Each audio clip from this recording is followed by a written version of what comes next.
the police, well, they tried to get out of serving time for murder. That did not work out. Let's put up the picture full mass. I will explain it to you. For the first time, the cop who murdered Cameron Lamb finally sees jail time. So Eric DeValkenaere, the Kansas City police officer who fatally shot Cameron Lamb, is finally seeing jail time. So if you remember this cop, he's a piece of work. He's seeing jail time after a denied appeal to overturn his guilty conviction. So the officer was sentenced to only 6 years in prison after being found guilty of second-degree manslaughter and armed criminal action in 2021. But after a judge granted him an appeal bond, he was allowed to remain free from prison while the appeals process was ongoing. The process took nearly 2 years and was finalized this week, determining his conviction stands. All right. So this cop, who had served with the Kansas City Police Department since 1999, was the first white Kansas City officer to be convicted of killing a black man. Not the first one to do it, but the first one to be convicted of doing it.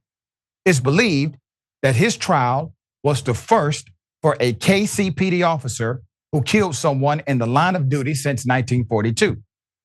Lamb was shot in a pickup truck on his own property by the cop.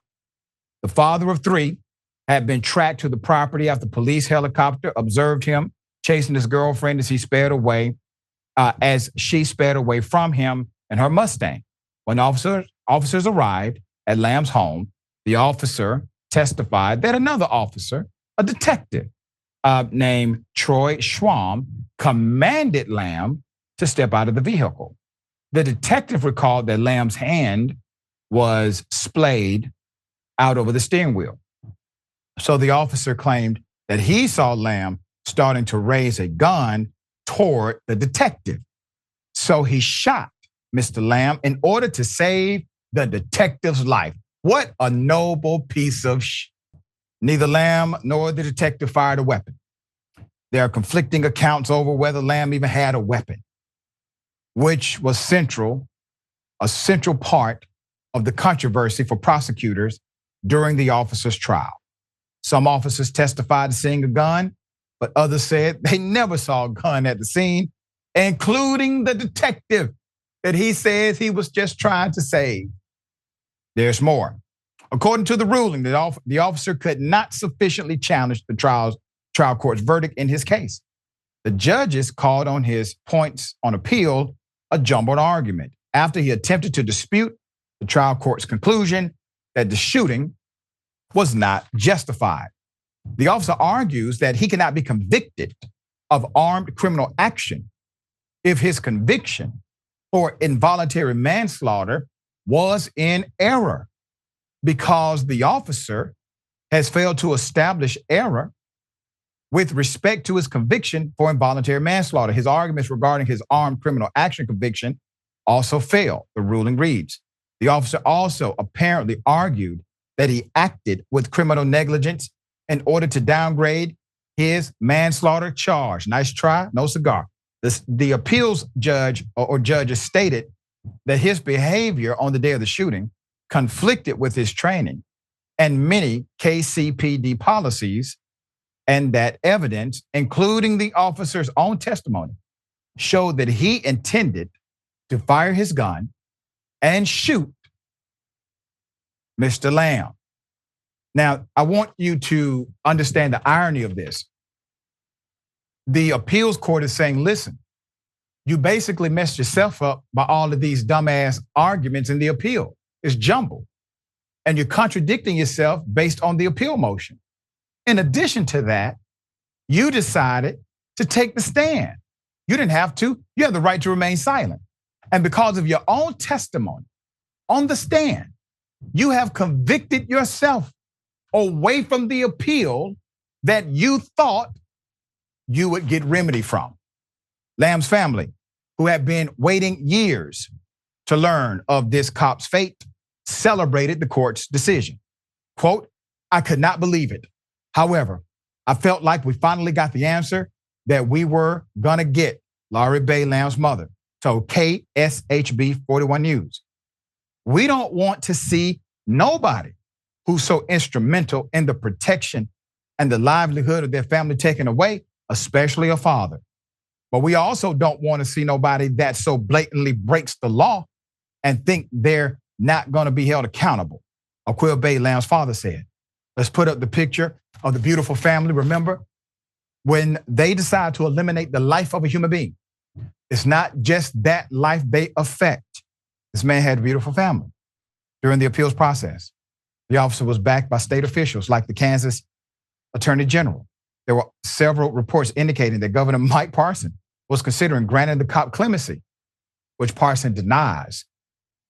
When one of the most conservative appellate court panels upholds the conviction of a police officer despite the unethical and unlawful interference of the Missouri Attorney General, a clear message has been sent. The officer is guilty of the homicide of Cameron Lamb. We eagerly await for the moment when this officer is taken into custody and treated like any other convicted felon in Jackson County. One violent KCPD officer down, minute to go. Steve Young, founder of the Kansas City Law Enforcement Accountability Project of KC, said, I agree with you, sir. One down, minute to go. One of the most conservative courts you will find in any jurisdiction upheld the conviction.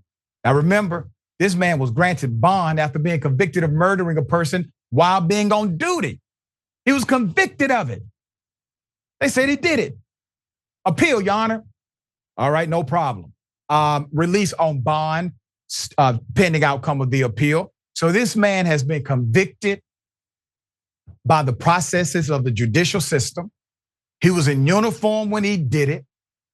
The fact finders of the case said the man committed homicide. He has to go to prison. He files an appeal, he gets out. What do you think that says to the family? The family assumed the fix was in. So this ruling was a surprise to the family. But the actions of the cop, the actions were so egregious, even though politics came into play, the Attorney General basically illegally inserted himself into this investigation. That came into play. With all of that, these judges were able to back away from the politics, rule on the facts, and put a killing cop inside of prison. All right. Jordan, thoughts here? This is rare, unfortunately, that we even see this outcome. And it's, confusing and disorienting with how we got to this point. It's a good thing for sure. And I think you really got to underscore that quote, that we're talking about one of the most conservative appeals courts there, and that this is the outcome there shows just how guilty this cop was. So I feel bad for the family that they had to endure years of this, lengthy legal proceedings, all of these different maneuvers. I'm sure they're relieved to an extent, but nothing brings your family member back. Nothing can solve or fix the problem, but I'm happy for them. I hope they find justice. I hope they feel like they have found justice, and maybe any additional remedy as applicable. But man, nobody should have to deal with that. Nobody should certainly have to deal with this lengthy, drawn out court process as cops try to cover for each other, or the government steps in to try to cover for the cops. That has to be infuriating if you're in that situation. Yeah, and listen, the way the judicial system is orchestrated, you could be convicted of taking a human being's life, file an appeal, and get out on bond for years after conviction. You get convicted of theft, misdemeanor theft, file an appeal, you stay in jail pending the outcome of the appeal. You don't get to go home.